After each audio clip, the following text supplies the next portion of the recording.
Second Chronicles chapter 7 verse 14. If my people who are called to be my name, I will humble themselves and pray and seek my face and turn from their wicked ways. Then I will hear from heaven and I will forgive their sin and I will heal their land. Sa Tagalog po ay, ngunit kung ang bayang ito ay na nagtataglay ng aking karangalan ay nagpakumbaba, manalangin, hanapin ako at talikuran ng kanilang mga kasamaan. Papakinggan ko sila mula sa langit. Papatawarin ko sila sa kanilang mga kasalanan at muli kong papasaganahin ang kanilang lupain. Magandang araw at tatalakayin po natin ngayong araw sa ating daily devotion ay ang praying with a humble heart. Ang una pong katuroan na natutuhan ko ngayong araw kay Pastor Russell Ocampo ay we are naturally inclined toward corruption.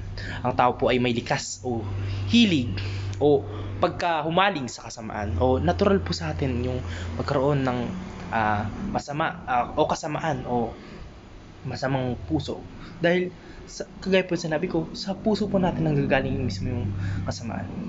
At ang naturally inclined toward corruption po ay isang pahayag na tumutukoy sa likas na kahinaan nating mga tao.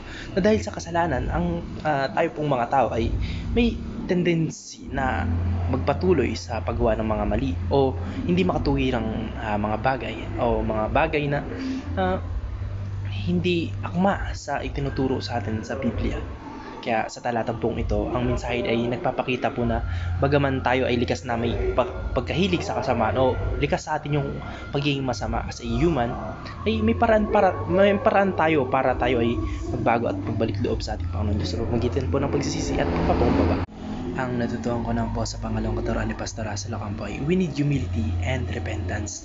Yung pagpapakumbaba po ay ang pagiging handa ng tao sa pag-amin na tayo ay may pagkakamali at kasalanan na hindi ginagawa na ginagawa sa ating mga buhay at hindi natin kayang baguhin ang ating mga sarili ng mag-isa at kailangan po natin ang ating Panginoong Jesucristo. Kailangan natin siya. Hindi natin kaya na mag-isa na talikuran yung makamundong bagay nang tayo lang. Kinakailangan po natin ng tulong ng ating Panginoong Jesucristo. Pinapakita po nito na yung paggalang natin at pagsuko sa kalooban ng ating Panginoon Diyos. Sa konteksto po ng talatang ito ay nangangahulugan po ito ng pagpapakumbaba sa harap ng ating Panginoon Diyos at pagtanggap sa ating mga kasalanan. Ang pagsisisi po ay ang actual na pagbabago ng puso at isipan natin, pati na rin po yung pagtalikod natin sa mga kasalanan. Siyempre, with the help of our Lord Jesus Christ, at pinapakita po nito ang pagpapakita natin ng sincerity at ang pagsumikap natin na magbago, bumalik para sa ating Panginoon Diyos. Talikuran yung mga dating nakasanayan nating kasalanan at pagtanggap pala sa ating mga sarili na tayo ay nagkasala. Ang natutuhan ko naman po sa pangatlong katuruan ni Pastor Russell Ocampo ay God is willing to bless the nations. Ito po ay nagpapakita ng kagandahang kahandaan ng ating Panginoon Diyos na magbigay po ng kanyang biyaya at pagpapala sa ating mga tao sa buong mundo o sa lahat ng bansa. Walang kinikilala, walang sinisino-sino. Basta't ang mga tao ay magsisi o magrepent at magbalik loob sa ating Panginoon Diyos, ay hindi siya magdadalawang isip na buhusan tayo o paulanan tayo ng mga biyaya. Kaya ang kondisyon para sa mga pagpapala ng ating Panginoon Diyos ay yung repentance at pagpapakumbaba, panalangin, pagsisisi. Tsaka dapat yung pagsisisi natin is holistic, hindi yung worldly. Hindi tayo magsisisi dahil nahuli lang tayo. Ganun. Dapat magsisi tayo kasi guilty tayo na alam natin sa sarili natin na nagkamali tayo at hindi tayo perfecto.